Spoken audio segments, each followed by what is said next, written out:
రాకూడదు, ఇంట్లో ఉండిపోవాలి. ఇంట్లో ఉండిపోవడం కోసమే నా కళ్ళెదట నా భార్యను లంచకన్నా రావే రెక్కట్ లాగేశారు పోలీసులు.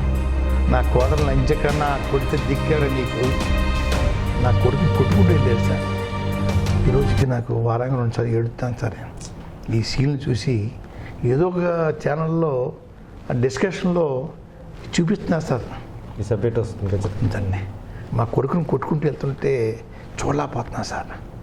ఏమిటి ఇంత దారుణమా, ఏం తప్పు చేశానే, బ్యాంకు లూటీ చేయలేదే, ఒక మర్డర్ చేయలేదే, ఒక అవినీతి పని చేయలేదే, ఇంచేత నన్ను ఇంత దారుణంగా హింసించారు.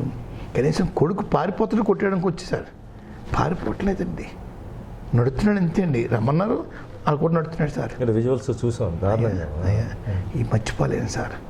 అయ్యా ఈ రోజుకి వారానికి 2 రోజులు ఏడుతాను సార్ చూసి.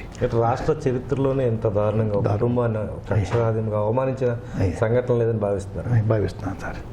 అట్లాగే జరిగింది సార్. అయ్యా నేను ఇంకోటి కూడా చెప్తాను సార్. అవమానం చేసేసి మొనగాడు అయిపోయారు అనుకుంటున్నారేమో, కాదు సార్. గతంలో తమిళనాడులో జయలలిత గారిని జైల్లో పారించారండి. ఆ రోజు కరుణానిధి గారు జైల్లో పారేసి చాలా అవమానించేస్తారు. చీర కూడా లాగారండి, అసెంబ్లీలో చీర లాగారండి, జైల్లో పడేసేస్తారు. మళ్ళీ అదే జయలలిత గారు పదవిలోకి వచ్చి కుర్చీలో కూర్చుని ఎవరైతే అవమానించారో, ఏ పోలీసు ఆఫీసర్ చేత చేయించారో ఈ పని, వాళ్ళ చేత మళ్ళీ పంచి ఊడదీసి ఆదేశాల్లో పారేశారు సార్. చరిత్ర చెప్తుందా?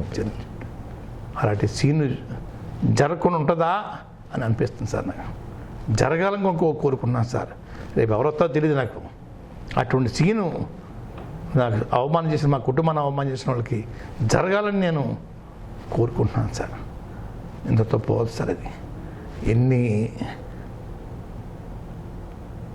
హామీలు ఇచ్చినా మాకు దీంట్లో మాత్రం నేను నా మాసం రాజీ పట్టలేదు సార్.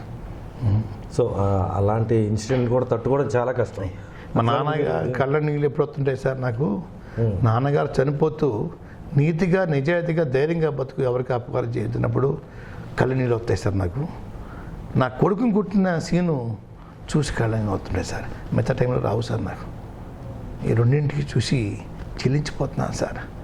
తండ్రికి ఇచ్చిన మాట, నన్ను అవమానించిన తీరు మర్చిపోలేకపోతున్నాను సార్. వారానికి 2 రోజులు కంపల్సరీగా నాకు గుర్తొస్తుంది సార్. ఆఫీసులో ఏడుపు వచ్చేస్తే తలిపేసి కూర్చుంటాను సార్. బెడ్రూమ్లో కూర్చుంటే తలిపేసి కూర్చుంటాను సార్. ఏడుతాను సార్ ఒక పావు గంట. అయ్యా ఏం చేత అవమానించారు, ఏం చేసాం మనం? అయ్యా వాళ్ళ ఎస్టేట్ కాదండి ఇది, వాళ్ళ భూమి ఆక్రమించలేదు నేను, వాళ్ళ డబ్బు దొంగిలించలేదు నేను. ఏమండి ఇచ్చిన మాట అడగమన్నానండి. అది కూడా మా జాతిని ఓటేయించమని చెప్పి నారాయణస్వామికి చెప్పాను సార్. మన జాతికి చేస్తానని హామీ ఇస్తున్నాడు కాబట్టి, అంటున్నాడు కాబట్టి గో హెడ్ అని చెప్పాను సార్. ఇన్ని చేసినా కూడా అయ్యా అంటే సమస్యల మీద ఎవరు రోడ్డు మీద రాకూడదా సార్? వాళ్ళ ఎస్టేటా, వాళ్ళ జాగీరా ఇది? ఎన్నో సమస్యల మీద ఎంతోమంది రోడ్డు మీద వస్తుంటారు సార్. దాన్ని తీరు సార్. ఇలా అణిచేస్తారా సార్? బ్రిటిష్ వాళ్ళ టైంలో ఇలాంటి అణచివేతలు ఉన్నాయో లేదో తెలియదండి. ఇలాంటి అణచివేతలు ఉంటే ఈ రోజుకి బ్రిటిష్ వాళ్ళ పరిపాలన కొనసాగనండి. మాట్లాడితే పోలీసు నిర్బంధం ఓ ర్యాలీగా 10 కోట్లు వస్తే తప్పు అంటున్నారండి. రోడ్డు మీద నడిచి వెళ్తుంటే తప్పు అంటున్నారండి. మంచినీళ్ళు వస్తే తప్పు అంటున్నారండి. ఏంటి సార్ ఇది? ఆ తర్వాత పదే మీరు కూడా చాలా ఉద్యమాలు చేద్దామని మూమెంట్ ఇచ్చారు. అంతర్వేది వరకు పాదయాత్రగా వెళ్తా అన్న చాలాసార్లు అనుమతి ఇవ్వలేదు. 2 సార్లు అండి. అనుమతి గురించి మీరు ఎప్పుడు మాట్లాడినా, లేకపోతే ఈ ఉద్యమం గురించి ఎప్పుడు మాట్లాడినా అనుమతికి అప్లై చేయండి అని చెప్పి హోంమంత్రి గారు రంగంలో దిగుతారు. లేకపోతే అంతకుముందు మంత్రులు నారాయణ గారు, గంటా గారు, లేకపోతే బొండా ఉమ్మ గారు, వీరందరూ దిగేవారు. ఈ మధ్యకాలంలో బొండా ఉమ్మ గారు, నారాయణ, గంటా కొంచెం సైలెంట్ అయ్యారు. ఓన్లీ హోంమంత్రి గారు సీన్ మీకు వస్తున్నారు. ఇది ఏ విధంగా చూడొచ్చు? అంటే సార్, ఇతరులు వారు చెప్పిన మాటలు ఆచరించుంటే నేను 100% కాదండి 1000% ఆచరిస్తాను సార్. ఫస్ట్ రాష్ట్రంలో పాదయాత్ర శ్రీకారం చుట్టింది రాజశేఖర రెడ్డి గారు సార్. వారికి ఏమీ అడ్డు లేవు సార్, ఏ పర్మిషన్ పెట్టలేదు సార్. వారి తర్వాత మళ్ళీ వీరు చంద్రబాబు నాయుడు గారు పాదయాత్ర స్టార్ట్ చేశారు సార్. వీరు పాదయాత్రలో ఒక పాయింట్ ఎగస్ట్రా ఉంది సార్. అందరూ ప్రభుత్వం వేసిన రోడ్డు మీద నడిచారండి, వీరికి సెపరేట్గా రోడ్డు బెరమలో అయ్యా మెత్తటి ఎర్రటి గ్రావెల్ వేసుకుని నడిచిన ఘనత ఈ వీరి సార్. వేసిన రోడ్డు నడలేదు సార్, సొంతంగా వేసుకున్నారు సార్. సొంతంగా వేసుకోవాలంటే ఒక తట్ట మట్టి తీయాలన్నా, ఒక తట్ట మట్టి వేయాలన్నా డిపార్ట్మెంట్ పర్మిషన్ కావాలి సార్. ఏ పర్మిషన్ లేదు సార్. జగన్ గారు సోదరిమణి వారు పాదయాత్ర చేశారు సార్, వారు పర్మిషన్ పెట్టలేదు సార్. జగన్ గారు పోలవరం పాదయాత్ర చేశారు సార్, వారు పర్మిషన్ పెట్టలేదు సార్. ఎన్నో సమస్య మీద సిపిఎం సిపిఐ నాయకులు కూడా పాదయాత్ర చేస్తున్నారు సార్, వారు పెట్టలేదు సార్ పర్మిషన్. నాకేంటి అని నేను అడుగుతా ఉన్నాను సార్. ఎందుకు పెట్టాలి? ఇతరులు ఆచరించింది నేను ఎందుకు ఆచరించాలి? ఇతరులు ఆచరించినట్టు పేపర్ చూపించమని చెప్పండి, పెట్టిన దరఖాస్తు చూపించమని చెప్పండి, ఇచ్చిన పర్మిషన్ కాపీ చూపించమని చెప్పండి, తప్పనిసరిగా వారి దారిలోనే వస్తాను. అంటే వీరందరికన్నా ప్రత్యేకం పద్మనాభం గారు అన్నది స్పష్టమవుతుంది కదా దీని బట్టి. అంటే మా జాతి గురించి అండి, జాతి పద్మనాభం కాదు కదండి, జాతి, ఈ అణచివేయబడిన జాతి, బానిస జాతి రోడ్డు మీద వచ్చి నన్ను ప్రశ్నిస్తుందా, అహం దెబ్బతింటుంది అనుకున్నాను సార్. రోడ్డు మీద వచ్చి ప్రశ్నించకూడదు సార్. ఓటేసిన మనుషులు అడగరా సార్? ఓటు వేసినా వేయకపోయినా ప్రజాస్వామ్యంలో ప్రతి మనిషికి హక్కు ఉంటుంది సార్.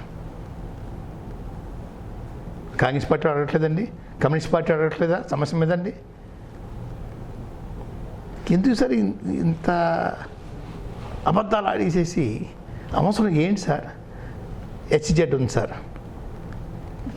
సంబంధం లేదని చెప్తున్నాను, చెప్పచ్చండి. చెప్పచ్చు. 2012 ఏప్రిల్లో 20 తారీఖు అండి. బహుశా సార్కి ముఖ్యమంత్రి గారి పుట్టినరోజు ఒకరోజు ముందో ఏదో ఏరువాకు సాగారు సార్. ఎస్సీఆర్లో ఏమని ఇచ్చారు పిలుపండి, మీ భూములకి 3 లక్షలు ఇచ్చి కార్పొరేటర్ ఆఫీసులు ₹1 కోటి తెగలమ్ముకుంటున్నారు, నేను అధికారం వస్తే హెచ్జెడ్ రద్దు చేస్తాను, మీ భూములు మీరు దున్నండి, ఎవరన్నా భూముల్లోకి వస్తే తోక కత్తిరించండి, నేనున్నాను చెప్పిన మాటలు సార్. ఆ పెద్ద మనిషి అలాగా గాలికి వదిలేడు స్వభావ సార్. పదవి కోసం వారు ఏమీ లేదండి, నేను ఇచ్చిన హామీని మళ్ళీ నేను గుర్తు చేశాను సార్, మర్చిపోయాడు సార్. రోజు పోలీసులు ఒక బెటాలియన్ పెట్టేసేసి ఎందుకు హామీ ఇవ్వాలి సార్? ఎందుకు హామీ ఇచ్చాడు సార్? దేనికోసం హామీ ఇచ్చాడు సార్? 2012 ఏప్రిల్ 20 తారీఖున ఏరువాకు సాగాడు సార్. అయ్యా మా దేవుడు బాబు మీరు అని ప్రజలు అన్నారు సార్. మా ఎన్నుముక బాబు అని రైతులు అనుకున్నారు సార్. ఈయన గురించి మొండిచే చూపించాడు సార్. ఎంత ఒక సబు సార్. మిగతా మీరు చూశారు మీరు. అయ్యా జాబ్ రావాలంటే బాబు గారు రావాలి, అయ్యా ఉద్యోగం పోవాలంటే బాబు గారు రావాలి, ఉద్యోగం రావాలి కదండి, ఉద్యోగం పోవాలంటే బాబు గారు రావాలి, అయ్యా రైతు రుణం రద్దు అవ్వాలంటే బాబు గారు రావాలి, రైతు కూలోడు అవ్వాలంటే బాబు గారు రావాలి, రైతు కూలోడు అవ్వాలంటే బాబు గారు రావాలండి. రైతుకి పెద్ద కదన్నాం కదండి. ఈ విధంగా రైతుల జీవితాలండి, దళితుల జీవితాలతోటి, మా కాపుల జీవితాలతోటి ఆడుకుంటున్నాడు సార్.